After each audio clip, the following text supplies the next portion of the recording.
Even before investigative journalist Gabriel Sherman's new book, The Loudest Voice in the Room, the inside story of how Roger Ailes and Fox News remade American politics, was published, it was the subject of much comment, speculation, and accusation in the press and online.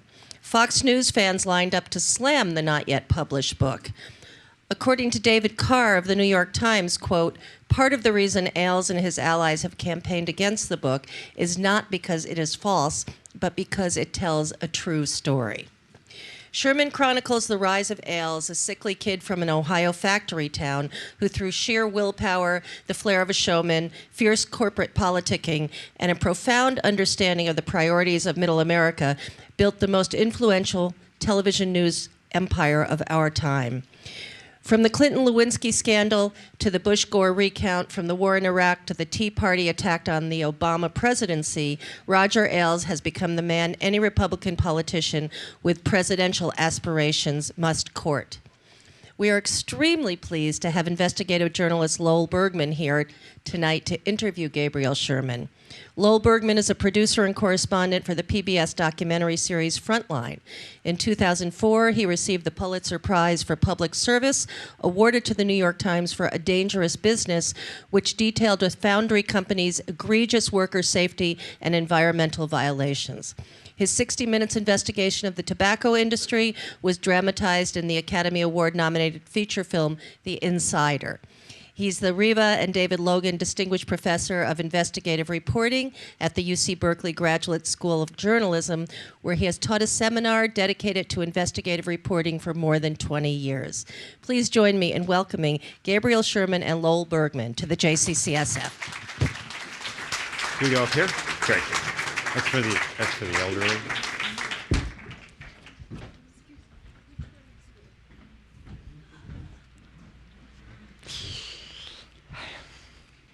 Okay. Well, as you can tell from the introduction, I've been in this business for a long time, almost 40 years. And so when I was reading your book, the first thing that came to my mind was, why are you doing this? Good question. And particularly because the central character doesn't want to talk to you and is a man of means and experience in the media business, and simply would deny himself to you. Mm-hmm. And maybe you could explain what your motivation was, mm-hmm. and why you think it was worth all that time. Mm-hmm. Well, I just wanted to thank Lowell for doing this. I followed his work. He's a legend in my business, our business, so I'm just so thrilled to be here. I felt that everyone in America has an opinion about Fox News, whether you love the channel or you hate it. But what we didn't have as a culture is a lot of facts. How does it work?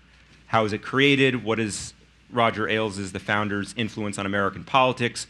Why does Fox News generate $1 billion of profit? Why does it have twice the audience that CNN and MSNBC do? So these are just the basic reporter's questions: how, why, where, who, and what. And maybe naively, I thought I could go out, try to talk to everybody, consult documents, archival material, and just tell a measured and nuanced story about this phenomenon in American media and politics. Now, what I didn't realize is that by going out to report this book, I would be transformed into a political target by the right, and the process and the adversarial relationship I had with my subject would be almost as revealing as the facts that I learned along the way.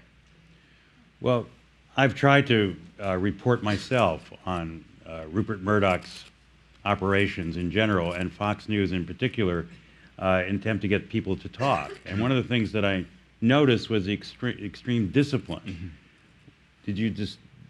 What was your reaction when you ran up against this discipline? And did you have second thoughts about whether or not you actually had a story? Yeah, I mean, that was the omerta that exists in the Murdoch world in general. And then the Fox News world in particular. You know, Fox News is a division of Rupert Murdoch's media empire. It's actually a little bit different than his newspapers because Roger Ailes, through his corporate power and his profits, has carved out complete independence to run his fiefdom as he sees fit. So Rupert Murdoch gives Roger Ailes a wide latitude to run Fox News. And the one thing that Roger Ailes prizes more than anything is loyalty. One of my sources I interviewed compared Ailes to the Hyman Roth character in The Godfather 2, who's known in the film as the man from Miami. And this person who was in all the meetings, he's in the inner circle, he said, Roger Ailes is the man from Fox News. The people in the building can't say his name. You're not supposed to talk about him. If he issues orders to producers to do some piece of right-wing programming, they're not allowed to say, oh, Roger Ailes told me to do this. They have a saying in the office that when Ailes wants something done, they say, the second floor says, or the second floor wants. And the second floor is a reference to his executive suite on the second floor of the News Corporation headquarters in Manhattan. So it's this extreme secrecy, the secrecy culture that he's created, which in many ways is antithetical to journalism. I mean, journalism is about transparency. It's about the free flow of ideas and debate. But his culture is a secrecy culture. And so it just required persistence. It's one of the reasons this book took 3 years to do. Well, is it possible that at least in my experience, the one thing about journalists is that we all talk too much. Mm-hmm. And we love to gossip and we love to complain. So is it possible, as some of the characters in your book say, they are loyal to Roger Ailes? Yeah. They do like working for him. Yes. He is a charismatic character. 100%. And takes care of his people. Yes. If you're in the family, they refer to Fox News as a family. He can shine a light on you and transform your life. Some of the anchors on Fox News, the people that we all know, Sean Hannity, Shepard Smith, Bill O'Reilly. When Roger Ailes started Fox News in 1996, he hired a bunch of second-rate, washed-up, faded personalities. Bill O'Reilly was essentially out of work. Sean Hannity was a talk radio show host in Atlanta, did not have a national following. And Ailes created these personalities and made them rich beyond their wildest dreams. I mean, they are multimillionaires many times over. And as I learned in the reporting of this book, money is a powerful inducement to being loyal. And the money and the profits that Fox generates makes the stakes of stepping out of line and leaving that family so extreme. And in Ailes' world, there's no gray area. You can't have a disagreement or a difference of opinion and expect to remain in the inner circle. The minute he senses that you are not fully on board with him, you're out. And he casts you out with a ruthlessness that was quite shocking to learn. So let me take you back for a minute. You say at the outset of your book, it's on the cover, he's the man who divided a country. But he's just an executive in a multinational corporation. He's not Rupert Murdoch. He depends on Rupert Murdoch, right, for his financial backing and for his support. So isn't he just a functionary of the media business as it is now? Mm-hmm. He could have been, but he's so much more. What I find so interesting about Ailes is he is a once-in-a-generation character for his business who understands the power of media to transmit a message. It's important to step back and sort of put Ailes' career into context, which shows how he's much more than just an executive. His formative political experience was as a television advisor to Richard Nixon in 1968. He was the TV consultant who made sure whenever Nixon was on camera that the lighting was good, the staging, the makeup, all the technical aspects of Nixon's TV campaign in '68, which, as many people know, that was the campaign that was Nixon's comeback, because in 1960, in the famous debates against John Kennedy, he appeared ghostly and sweaty on camera. And then in '68, he appeared warm and human, almost like a talk show host. So it was a radical transformation. But what Ailes learned working for Nixon in '68 was the grievances and the frustrations and the wedge politics of the culture wars that would persist throughout the '70s, the '80s. These were the Reagan Democrats. These were the culture warriors who fought Bill Clinton in the '90s. And then ultimately, the way our country responded to terrorism in 9/11, this us versus the world mentality. And Ailes knew how to program political attack lines that resonated and split the culture and ultimately cleaved our media culture. I mean, MSNBC now is essentially trying to be a progressive analog and a counterweight to Fox News. Our media culture now has been split, whether you're on the right or the left, And that's a testament to Ailes' success. But one of the things you don't get into in the book in any detail is the way the landscape changed in terms of, for instance, in broadcast news. We lost in 1987 the fairness doctrine, or the right of reply. I'm not sure anybody remembers it, but there was a time when you couldn't say things that Rush Limbaugh says or Fox says every day without giving people equal time to reply. So he's fitting perfectly into that new world and taking advantage of it. What's the matter with that? Oh, there's nothing. I mean, this book is not in any way an attack on Ailes, and in many ways, it's a testament to his power. Now, that said, what I find pernicious about Fox is the subterfuge that they employ to essentially deceive their audience. It's the fair. I mean, it all goes back to the fair and balanced slogan. That the power of Fox to be a political organ depends on the audience believing that it's real news. If Ailes was transparent and said, oh, well, I'm in the politics business, I've always been in the politics business since 1968, and I have a TV channel that's trying to program Republican TV, I don't think we would even be having this conversation.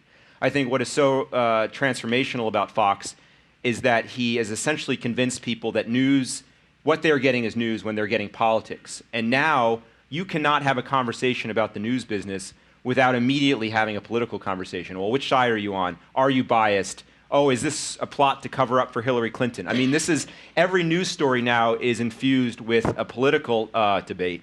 And that, again, is a result of the way Fox has transformed the business. So in doing this 3-year project, right, where this person won't talk to you, where this discipline has been enforced, you report that you interviewed 600 and how many people? 14. 614 people. Many of them unnamed. Many named, though, too. I understand. But 25 instances in the first part of your book. People who are described as author interview with a person familiar with the matter. Author interview with a person close to Roger Ailes. Author interview with a national Republican official. These are all real people? Yeah, very real. Why did they put themselves at risk?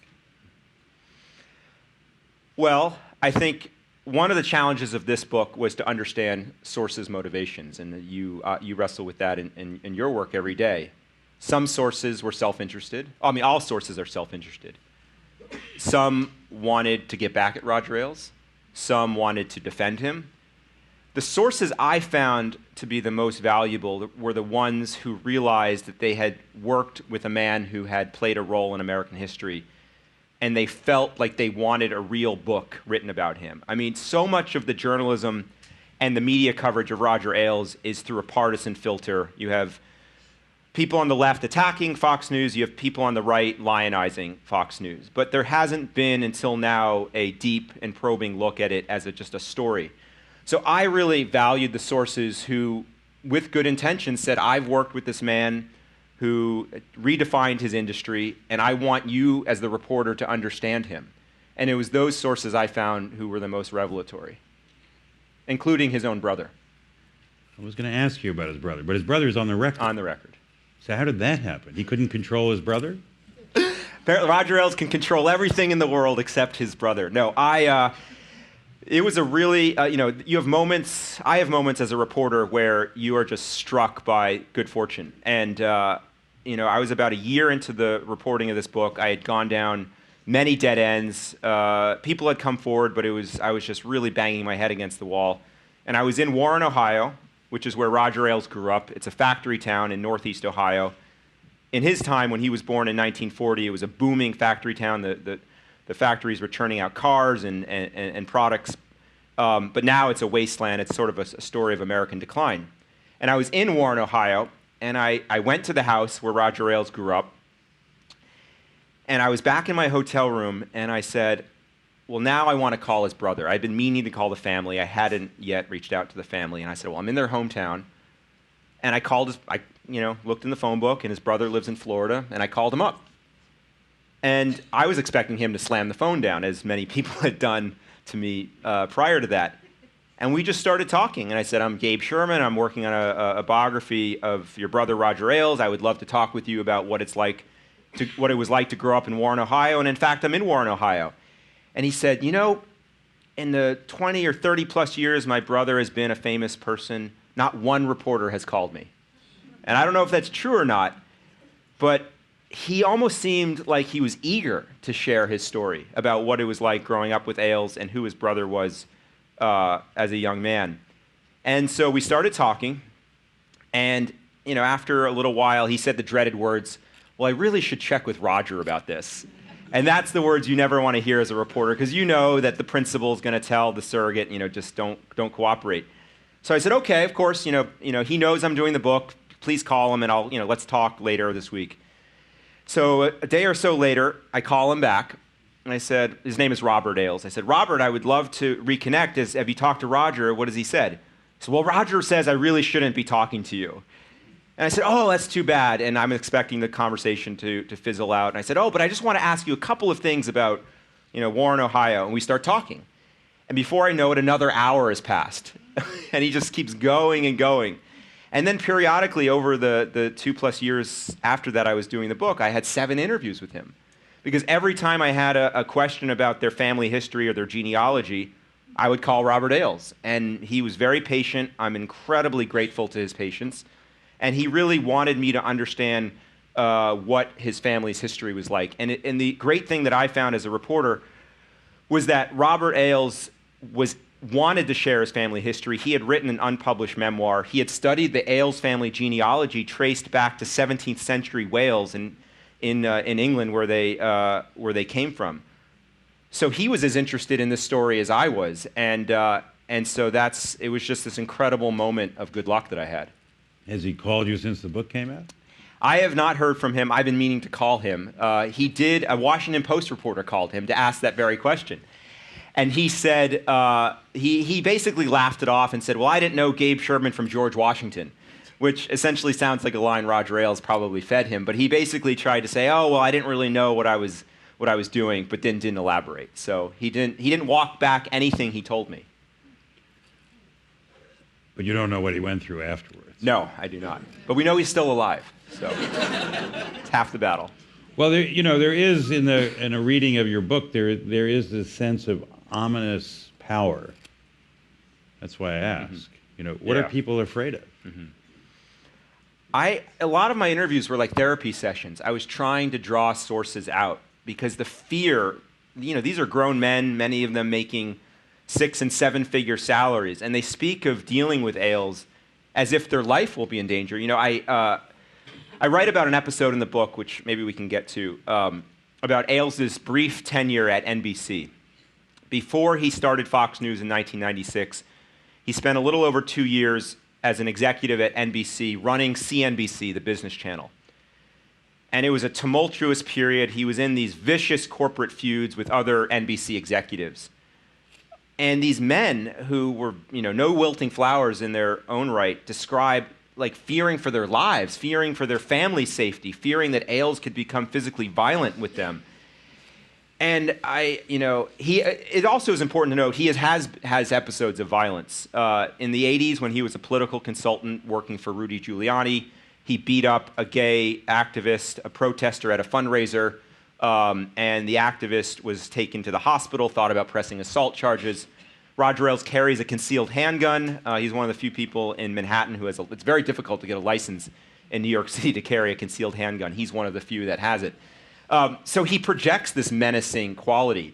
But it's almost like a psychological violence that he inflicts on people. It's the fear, the emotional fear. Because again, he is just a TV executive. He works for a multinational company. He's not a man that you would think would, he's not a gangster. I mean, he works for a public company. So it's telling that these people who work with him fear for their livelihoods. But that's what they fear for. For their jobs. Yeah. I think that's what it boils down to. Okay. Now, in the book, being here at the Jewish Center, there's you recount the story of, and just to get it accurately, the Jew prick. Mm-hmm. There's another word that is in that phrase, which we probably don't want to repeat on the stage. And you recount that story, and you relying on depositions, on interviews with the head of NBC at the time, Robert Wright. right, and others, and documents and so on. But back in the footnotes, I think it's on page 451. The person who was the recipient of that remark denies the story. Mm-hmm. What's going on? Well, I'll explain, in telling the story, I'll explain why the denial is in the endnotes and not in the narrative itself. So this touches back on what I was talking about, the 2 years that Ailes spent at NBC. And in the corporate feud, as he was battling for control of his network, CNBC, and control corporate power inside the National Broadcasting Company, he allegedly, in the course of a screaming match with a colleague, David Zaslav, who now runs Discovery Communications, the parent company of the Discovery Channel, called David Zaslav an effing Jew prick. The allegations were serious enough that NBC commissioned a secret internal HR investigation. They hired a partner at the law firm Proskauer Rose to do this inquiry. And I, again, this is another moment of good fortune as a reporter, came into possession of these documents. And I love documents as a reporter, legal documents, secret corporate documents, because they're your best friend. I mean, they are essentially a written record of what happened in real time. They're just the biggest gift. And reading these documents, incredibly meticulous. They describe the investigation. They describe how David Zaslav, the person who you mentioned, did 18 years later deny it. He went to the head of NBC Human Resources, a man named Edward Scanlon. He was the one who confirmed that this allegation took place. The lawyer who did the investigation wrote in his handwritten notes that he had interviewed all the parties involved and believed that the allegation took place. Robert Wright, who was then the chairman of NBC at the time, told me all these years later that he believed the remark took place. So I have all of this evidence as a reporter. I'm now sitting down at my keyboard to write the book. And I'm thinking to myself, well, how do I be the most fair to the reader? My job, I see my job, my responsibility is primarily to my readers and also to my sources, and I always have to be straight with my sources, but my ultimate responsibility is to the reader, because I have to tell them the most accurate and fair and probing story I can. So I have all of this evidence, and then I have the denials that David Zaslav and Roger Ailes' lawyer made 18 years later, denying this episode. So why would they deny it? I mean, at the time, David Zaslav said the incident took place. Now I call him up, and 18 years later, he says it didn't happen. So what's the truth? Well, the truth is that as a result of this allegation, there was a settlement between David Zaslav, Roger Ailes, and NBC to make the matter go away quietly. Because the biggest thing that the executives were paranoid about at the time was that this would leak to the papers, that the New York Times would write a front page story saying, you know, a major executive at NBC is being investigated for anti-Semitism against another major executive at NBC. So they signed a non-disclosure agreement. They signed an agreement to basically say, we will no longer talk about this thing ever again. So as a reporter, I speculate, well, now they're changing their story because there's legal documents involved. Or now they're changing their story because Roger Ailes and David Zaslav are both media titans. David Zaslav was the highest paid media executive in the United States last year, made more than $50 million. So he's on top of the mountain. Roger Ailes is on top of the mountain. Perhaps they have an interest in just trying to say this whole thing never happened because we don't want to get into a public war of words now because there's nothing in it for them. There's nothing in it for Zaslav. But isn't the implication that they were in the midst, they're both fierce competitors. Yeah. They both were jealous of each other. Sure. They both wanted to get ahead, if you will, in front of Yes. the other guy. Yeah. And so anything went in the Yes. battle at the time. Of Doesn't course. mean he's an anti-Semite. No, of course not. And I make that very clear. I quote Ailes' lawyer at the time, Milton Molan, saying on the record that he doesn't believe Ailes is anti-Semitic, that I issue his full denial. But so going back to the point about why I put their on-the-record denials in the endnotes, it's because I've seen the documents. I believe that there are other factors at play that would cause them to change their story. So I did not want my readers to read this episode, which is based on contemporaneous documents that were created in 1995, and then allow all of these other motivations to muddy the waters and have the reader not really understand what happened. For full transparency and being fair to my subjects, I issue their denials in the back of the book, but I put the weight of the contemporaneous documents ahead of their post-mortem denials. I mean, in the balance of on the truth scale, I put those documents on the higher end. The other thing I came away from with the book was that that I wanted to ask you about is you give Fox News and Ailes, in a sense, all this credit, this power behind the U.S. invasion of Iraq. But I remember that I was at the New York Times at that time. I was at Frontline at that time. I have multiple employers given my employment history. And there were any number of people, Tom Friedman, Ted Koppel, the list goes on, who were either riding along in tanks or saying this was a good idea.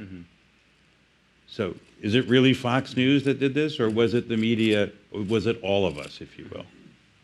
Well, one of Ailes' greatest talents is getting other people to do his work for him. You think he manipulated everybody? So I get into this episode deep into the book because I got fascinated by at sort of transformational moments in Fox's history since '96. And one of those moments was in the months and years after 9/11. And I went back and I watched the coverage of how Fox News covered the day of September 11th, the day the attacks happened. And what was eerie and uncanny and almost scary all these years later is you see the rhetoric of the post 9/11 years, the us versus the world, the hyper-patriotism, the demonization of any dissent. In the literally the hours after the towers came down, you had people going on Fox News, people like Newt Gingrich, saying, this is going to require a total American response, and if anyone wavers, you have to be with us or against us. You had Bill O'Reilly in the months and years after 9/11 saying anyone who's not on board with the invasion of Iraq will be considered an enemy of the state by me. So it was this hyper-patriotism style of programming that Fox pushed, that essentially set the tone for the rest of the media to follow. And I interviewed officials in the Bush White House who told me that Fox News silenced any isolationist voices on the right, the kind of paleo-conservatives, the Pat Buchanans, the Brent Scowcrofts, big national Republicans who were trying to voice caution about rushing to war with an enemy who now we know had nothing to do with 9/11. Fox News pushed the neoconservative line, which was that we have to hit back, we have to show the world who's boss. And so what that allowed the Bush administration to do is they didn't need to worry about their right flank. They could sell the war to the middle. And they found people like Judith Miller at the New York Times. They found people in the mainstream who got on board with this idea that Saddam Hussein had a trove of weapons of mass destruction. And so Fox created the media climate that allowed the rest of the media to fall into line. And that's really what the reporting in my book shows. And that, to me, is, again, to the point about how Ailes divided the country, is that he created a media force that was so powerful that he caused other media organizations to change their tone and to either follow him, or now in recent years they've been opposing him. But you yourself write in the book that his calculation in terms of where the country's going and who is the United States of America is wrong. And that's undermining his economic base at Fox in general, and potentially his future. It's in some ways why I consider Ailes a tragic character, because he's ultimately causing his own demise, because he sees himself now and Fox News as a way to save the Republic, to save the America that he knew as a boy growing up in 1940s and 50s in Warren, Ohio. And yet, that America probably never existed and certainly doesn't exist now. And so he's speaking to a smaller and smaller group of viewers who want that style of programming, which is, like you mentioned, is ultimately undermining the very business model that made him so powerful. He's basically after the white male, yes, geriatric like me. Now they're geriatric. When he was through his career, they were at one point not old. That is true.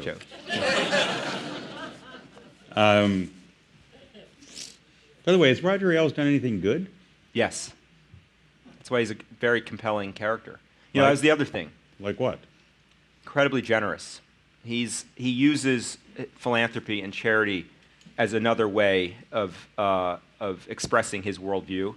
He is incredibly generous with our military. His entire life, he wanted to be in the military.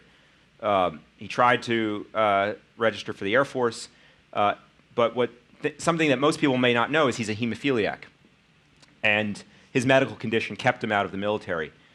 But that did not end his romance with the military, so he gives generously to kind of wounded warrior type charities. He's been very generous in his hometown of Garrison, New York. Now, that charity has come with some strings attached, but one of the recurring themes that his loyalists tell me is that when you are in his family, I know he's paid for serious medical surgeries for people who've fallen on hard times, employees. There was a woman who worked for him whose dream was to go to makeup school. I think she was a janitor at Fox News, and she mentioned one day that she wanted to go to makeup school. He paid for it out of his own pocket. So he has this incredible charitable streak to him. But what I learned in the course of my reporting is that generosity and charity is also a form of power. So what has he done that's good? Well, if you're in his team, he's taking care of you. Okay. You know, often when I get a fat book to read, the first thing I do is go back and read the back of the book first. And I recommend everybody go to page 401 when they buy this book after the event. You met Roger Ailes. Mm-hmm. You talked with him. Mm-hmm. What was that like, and why is it at the end of the book? Mm-hmm. Well, let me answer the first question, and then maybe you'll get to the second point. So I, for 2 years, had been reporting, trying to talk to Ailes. He knew basically where I was. You know, the way journalism works is you interview someone, especially if they're close to the principal, they report back to Ailes or whoever your subject is about what you're up to. But he was reluctant to sit down with me, declined to sit down with me. So then my strategy was, well, I really want to make my pitch to him in person. I'd written him letters, talked to his lawyers. And so I found out that he was going to be at a public event at the Four Seasons restaurant in Manhattan that was open to the media. He was being celebrated as a media titan by the Hollywood Reporter magazine. Ironic that a conservative is being celebrated by the liberals in Hollywood. So I got on the list to attend the event. And I went in, and it's a big atrium-like space. And I went in with my notebook and my tape recorder and approached him. And it was this incredible moment because while it was only an exchange that lasted several minutes, it was freighted with so much emotion. He called me a harasser. He also called me a good reporter, so I don't know how those things square. But he said that because of him, I'm allowed to write this book, that he's single-handedly defending the First Amendment. He said, why did you go back to Warren, Ohio? No one there knows me. It was almost like he felt incredibly threatened that a reporter was out there trying to write about him and tell his story. And I found it very revealing because the way a subject acts in the moment told me almost as much as he may have said in the course of a sit-down interview, because it was his body language and also the way he engaged with me. He told me that Barbara Walters, who was at this party, that I had been trying to talk to her, and he said, well, Barbara Walters will now speak to you. And I said, that's wonderful. I've been trying to for months. And he said, well, you don't want to talk to her because she'll only say nice things about me. And I said, well, that's ridiculous because I've been trying to talk to her for months.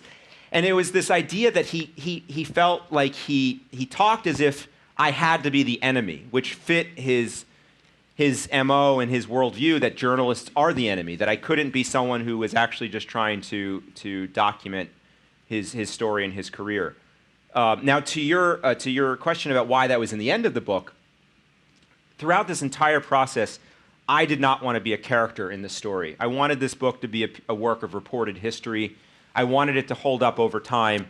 I did not want it to be a quest narrative of my journey in search of the truth about Roger Ailes, because Ailes is the subject, and I wanted it to be a detached kind of third-person narrative. So I felt, well, how can I share part of my process, part of my experience with readers in a way that doesn't shift the spotlight onto me? And the way I did that was having a note on sources that open up the more than 100 pages of endnotes, which is an essay that sketches out the process and what it was like to take on this adversarial assignment.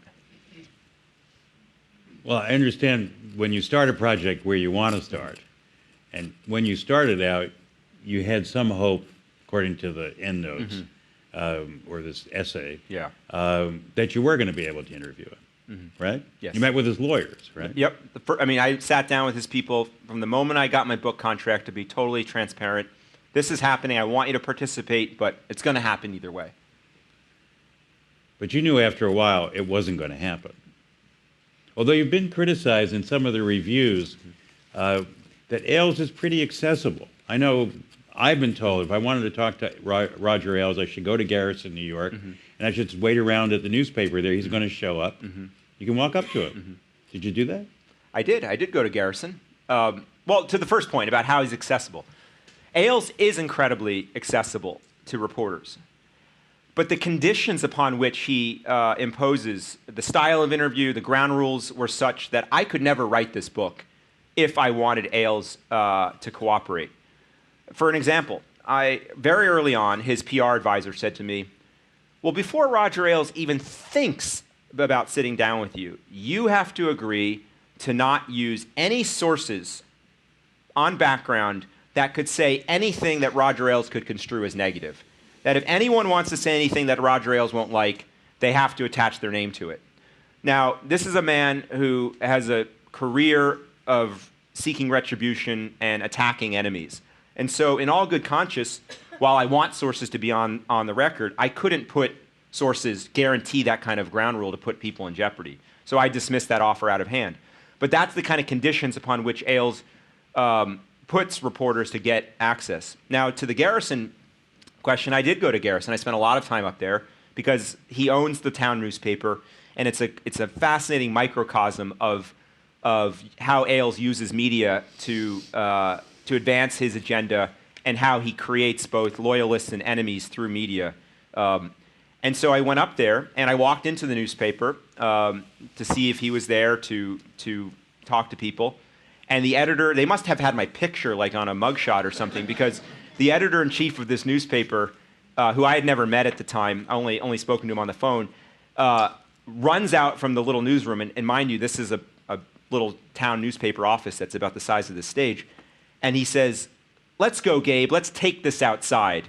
Almost like a Wild West kind of thing. And within 30 seconds, I was whisked out of the office. So even my attempts to do the things, as you said, of just hanging around didn't work. And you ran into him in Washington. Yes, I ran into, so another, and this his was, son made you, right? Yes, so I did one more attempt to get Ailes to cooperate. This was in the summer of 2013. He was being honored at the Kennedy Center at a gala in Washington, D.C. Once again, I got on the press list to attend. And I walk into the cocktail hour, the reception before this award ceremony. And a very nice young man who looks like a college Republican in what I thought in his late teens, early 20s, meets me at the front door. And I said, oh, I'm looking for the reception. And this young man says, oh, well, I'll show you in. Very friendly, very warm. And we start walking down this long corridor. And he asked me what I'm doing. I said, oh, I'm a reporter from New York City. And he said, oh, well, what's your name? And I said, oh, I'm Gabe Sherman. I'm writing a book about Roger Ailes. And instantly his demeanor changed. And this young man turned from very warm to very chilly. And I noticed he started to pick up his pace. So then I pick up my pace. And before I know it, we're speed walking down this corridor together. And before I said, well, what's your name? And before he could answer, he spills out into the reception hall. And I watch him from a distance, and he slaloms through the crowd, and he makes his way through this giant crowd. And I follow his gaze. And my gaze follows him, and I see him approach Roger Ailes. And so I'm like, this is kind of curious. And they huddle together, and I kind of position myself where I know Ailes is going to have to walk by me to make it to the award ceremony. And as he approaches with the young man and Ailes' bodyguard, I say, Mr. Ailes, I'd love to speak with you. Can I talk with you after the event? And before he can answer, his bodyguard pushes me out of the way. And I'm knocked off balance, and I kind of am jostled in trying to get my bearings. And then, by this point, Ailes is about 5 minutes ahead. And he swivels around, and he says, I don't mean to be rude, but this is a family night. And I'm thinking to myself, family night? Like, isn't that when you order takeout and watch a movie? And then he turns to the young man, and he says, Zachary, go find your mother. So it turned out that the young man is his son, Zachary Ailes, who is Ailes' only son. Ailes had him when he was 60 years old, and he's kind of one of the other reasons why Ailes sees it as his mission to save America, because he's worried about what his son is going to experience and what the country will be like after Ailes goes and what his son will have to face. By the way, did Barbara Walters ever talk to you? She did, and her comments are duly represented in the book. Okay. So Ailes thinks you were harassing him. But what have been the consequences for you? You were telling me before, as we were walking in, private investigators following you around? This was an eye-opening experience as a reporter. I know I'm sure, experienced this throughout your career. This was my first brush with raw corporate power. I've covered Wall Street banks. I've written about big media companies. I've never experienced both the public aspects and the secretive aspects of being the target of a very powerful man. So Ailes' strategy to deal with me was two-pronged. The first thing was to define me in the eyes of his audience as a left-wing activist. They smeared me on websites, right-wing conservative websites, ran articles about me. The website Breitbart News, which was founded by the conservative activist Andrew Breitbart, published more than 9,000 words about me, calling me Jason Blair on steroids, which is a reference to the disgraced New York Times reporter. Another article called me a George Soros attack dog because I have a fellowship at a foundation that receives a minuscule portion of its funding from one of Soros's charities. So I think in Ailes' mind, he wanted to define me as a left-winger so that his conservative audience wouldn't take the book seriously. But the second thing he did, which I learned, which is that in the summer of 2012, they had private investigators follow me. Now, I never saw these men, but I had a confidant very close to Ailes tell me that he hired PIs to follow me around. And I knew that Ailes has done this. He's done this with his employees. He's done this early in his career. And in my first meeting with Ailes' confidant, with his PR advisors, I said, this was in the winter of 2011, I said, well, if you guys are going to play ball, you're going to play dirty, good luck. Because I'm a pretty boring guy, and thinking now about what it was like for this PI to sit out wherever he was staking me out, it must have been the most boring, soul-crushing assignment of his career. Oh, there he's going jogging again. Oh, he's getting his coffee. I mean, no strip clubs, no drugs for me. I mean, I live a pretty staid life. Pure. So, would you have done this again if you know now what you were going to go through to do this story? Depends on what day we're talking. Today, I feel pretty good about it. The book has gotten a big reception. It was a New York Times bestseller, which for a book about the media and television, what the book people tell me, that's a really big deal. Those books usually don't reach a wide audience. So I'm like thrilled that readers are seeing that Ailes is a 20th century figure, that he has transformed our politics, that if you want to know about American politics, American conservatism, that he's someone you need to know about. But there were days during the reporting when I really had to work hard to kind of hold my center, because when you have people calling you a bad guy, people calling you an activist, that you're an unethical person, the day the New York Times review came out, that was really hard for me. Because I am okay with negative reviews. I think, as we were talking earlier, Slate magazine, which is not obviously a conservative magazine, really hammered my book. And I'm used to taking heat. In fact, I like heat because I like controversy. I like debate. That's really one of the reasons I got into this business. But the New York Times review, which was written by Janet Maslin, one of their in-house book critics, she marshaled a lot of misleading statements and actual factual mistakes to paint a picture of me which was totally in line with what the right wing was trying to do, which was to call me unethical, to call me a shady reporter. And she used a word in her review. She called my book disingenuous. And that really bothered me because, people can criticize me a lot, but the one thing that I really hold dear as a reporter is that I'm totally straightforward with my sources and my subjects. I take being above board like the most important bedrock principle of reporting. And so to read that in the New York Times was really troublesome and upsetting.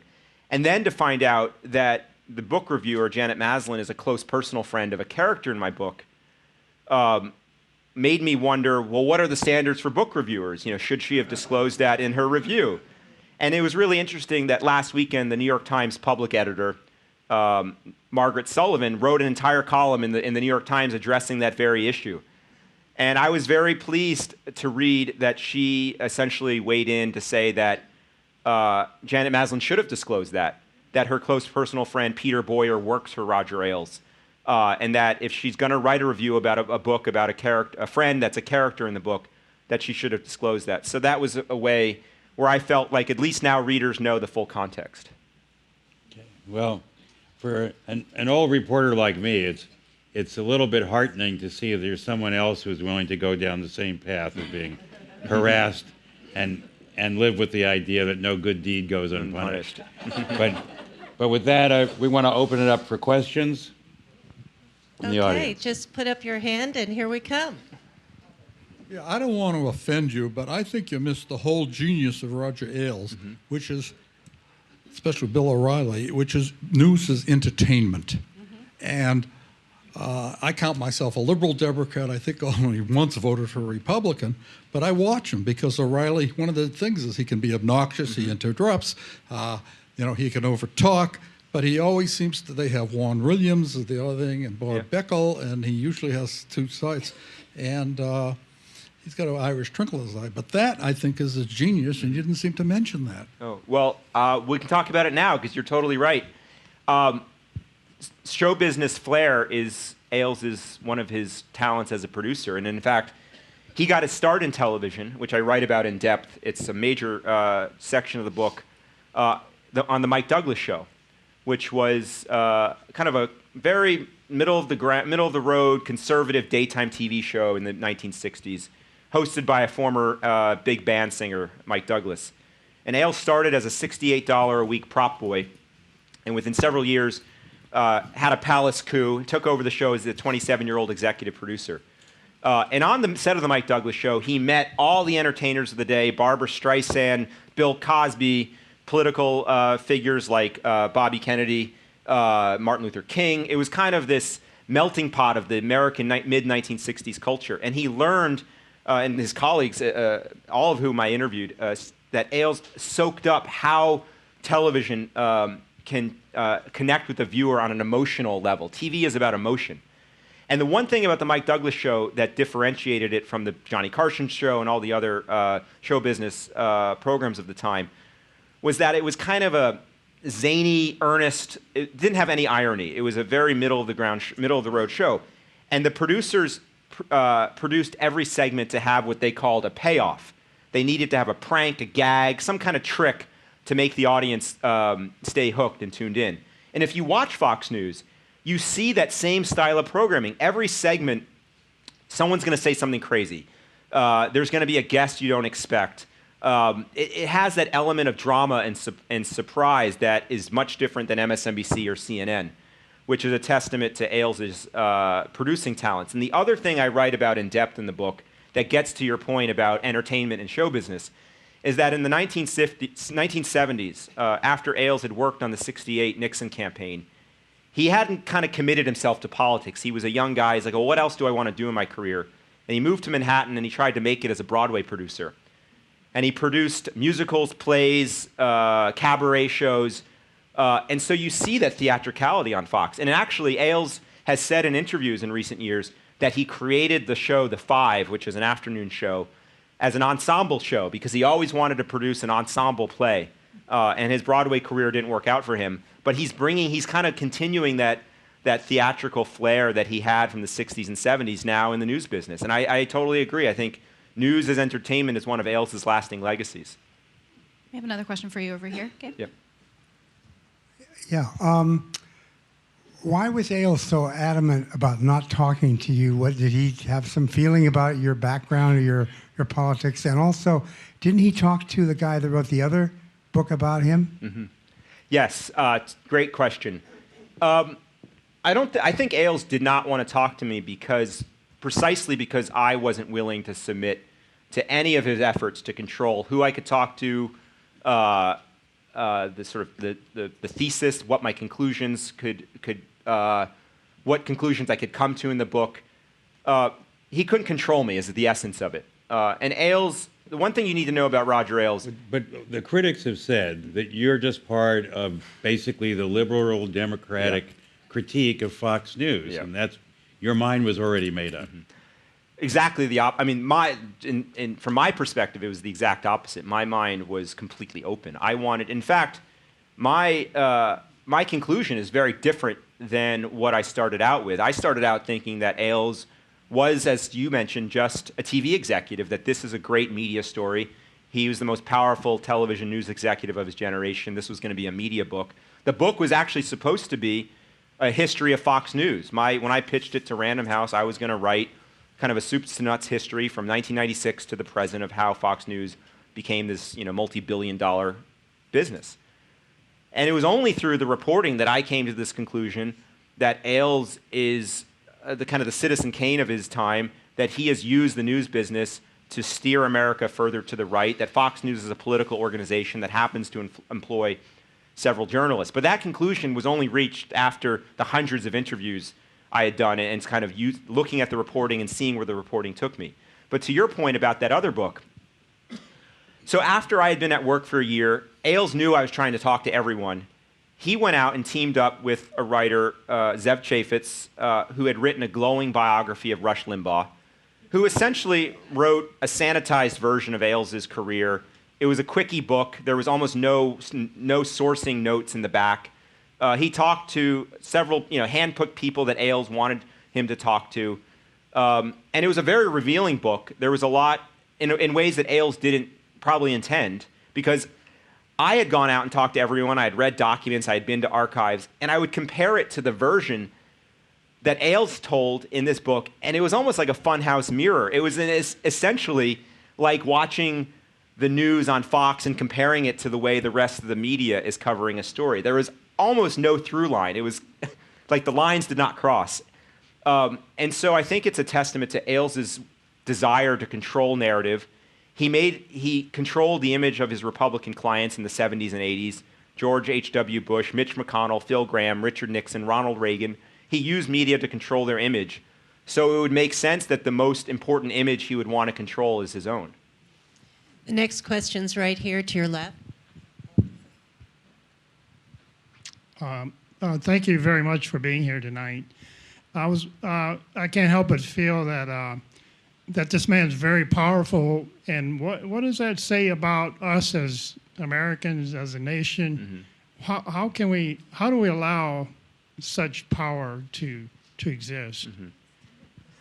Well, I thought a lot about that question, and what I came to see this book as is that it's not a book about television or politics. It's a book about a man, and it's a book about our country, because as your question indicates, it does say a lot about who we are as a people. And I came to one of these conclusions when I was in the Nixon archive, the presidential archives in California, reading these old strategy memos that Ailes, as a 27-year-old, was writing as a young consultant to the Nixon campaign. And he was basically telling Nixon how to use television to sell himself to the American people. And he would say things in these memos like, people are lazy.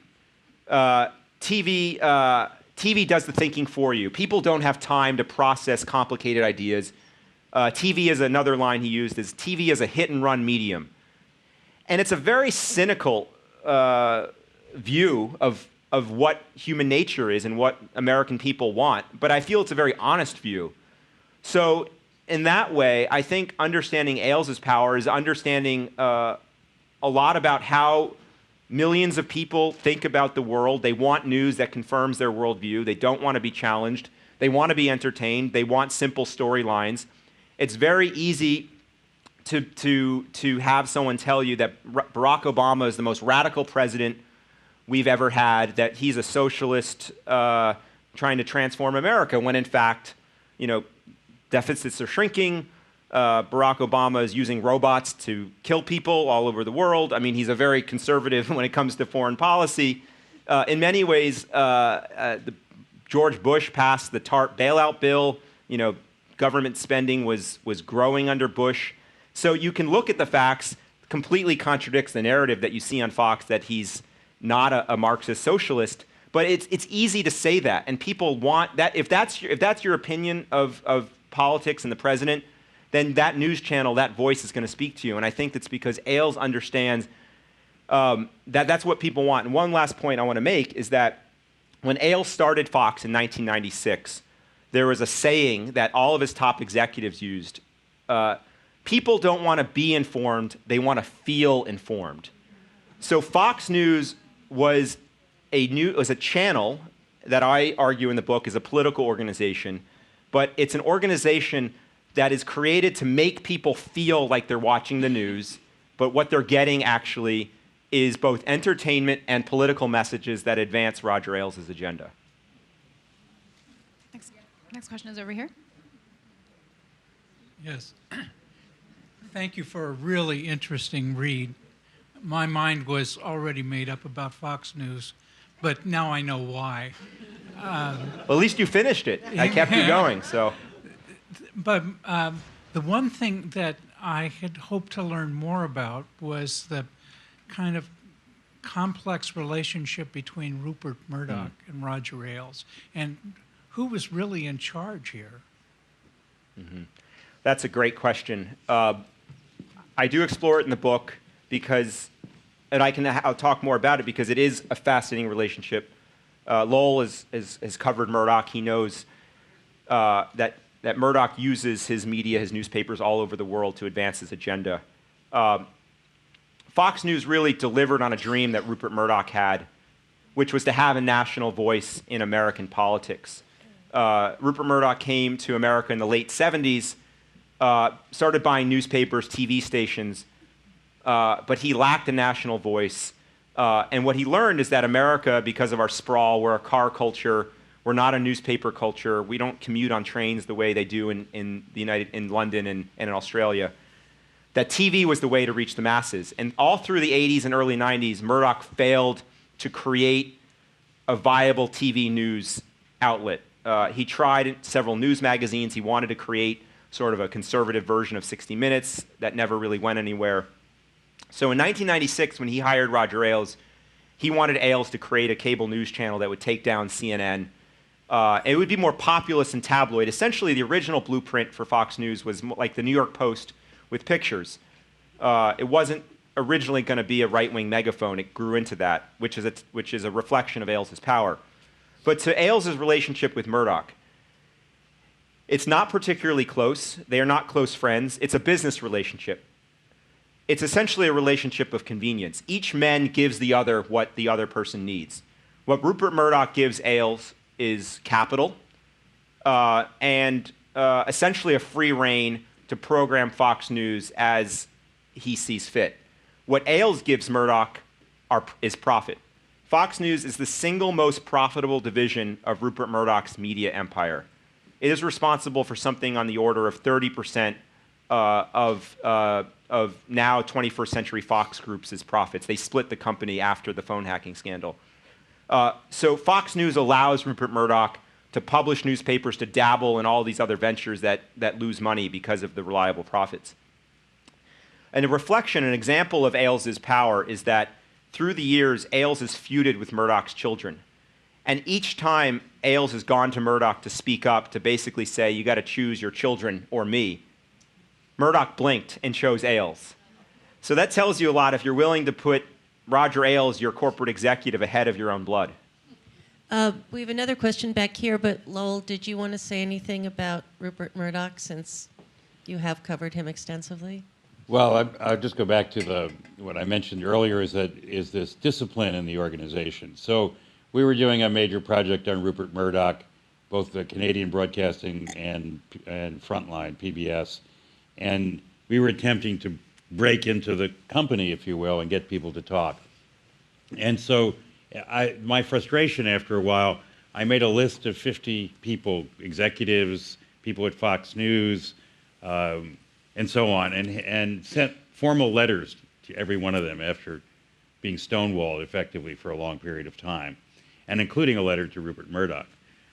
I got no replies except for a plain envelope that arrived, sealed with tape, from Fox News, and I opened it up, and it's a letter from Rupert Murdoch, wishing me well in my documentary project, and hoping that he could sometime meet me.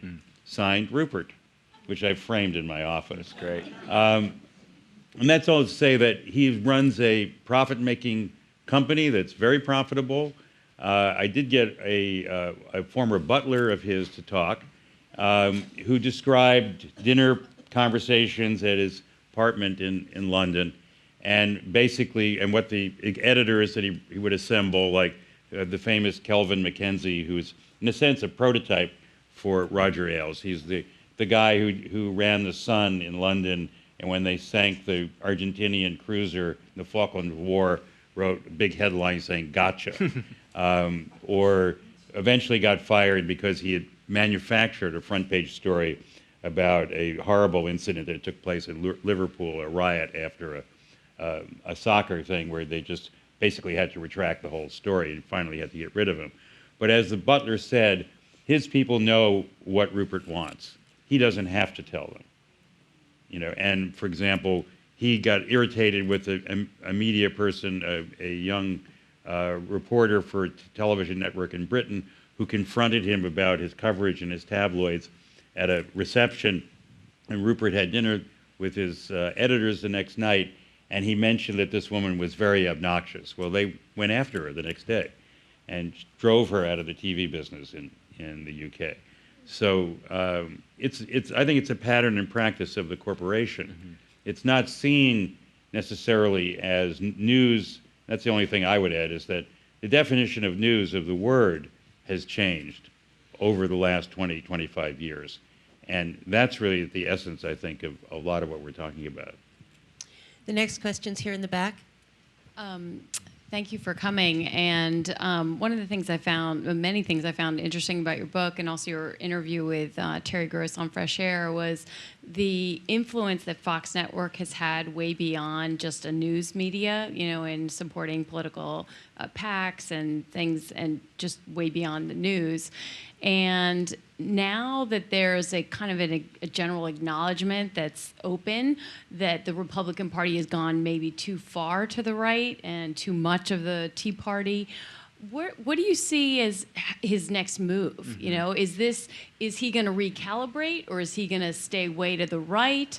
Especially with Mitch coming out with his Netflix thing about, hey, I'm a real person, mm-hmm. and, you know, like a more centrist view. Kind of what's next beyond the news, mm-hmm. and in the news. Mm-hmm. Well, Ailes' struggle is that personally, his politics are way out there on the right fringe, on foreign policy, on immigration, on government spending. So he sympathizes with a lot of the far right people that you were talking about in the Republican Party. The challenge is that he has always, his entire career has been spent working through moderate Republican candidates. So Richard Nixon was his formative political experience. Nixon created the EPA. I mean, Nixon would be essentially a moderate Democrat in our current climate. He worked for George H.W. Bush. That's his political hero. You know, George H.W. Bush, in many ways, was one of the last great GOP moderates. So he likes moderate candidates. His two top choices in 2012 were Chris Christie, the New Jersey governor, and General David Petraeus, again, two centrist Republican candidates. But so what Ailes does is he harnesses that angry, populist, right-wing message and tries to graft it onto a moderate candidate. The problem is that that angry message has taken over the Republican Party. That is what the public face of the Republican Party is today. So in 2012, which my book ends on, it traces the limits of his power, because ultimately that was not a brand that could propel Romney to victory. So the question, so looking ahead, what does he do? I don't know if Ailes moderates, because personally he's on board with, he thinks Obama's destroying the country. He thinks, he says all of these things that the Tea Party talks about. And also, you know, Fox's audience is getting older and older. I mean, it's an actuarial game. The median age for Fox's audience is in the late 60s. So it's just not a powerful enough megaphone to propel a candidate the way it was in the 2000s. When George W. Bush was president, I mean, that's when Fox was really at the peak of its power. I have another question back here.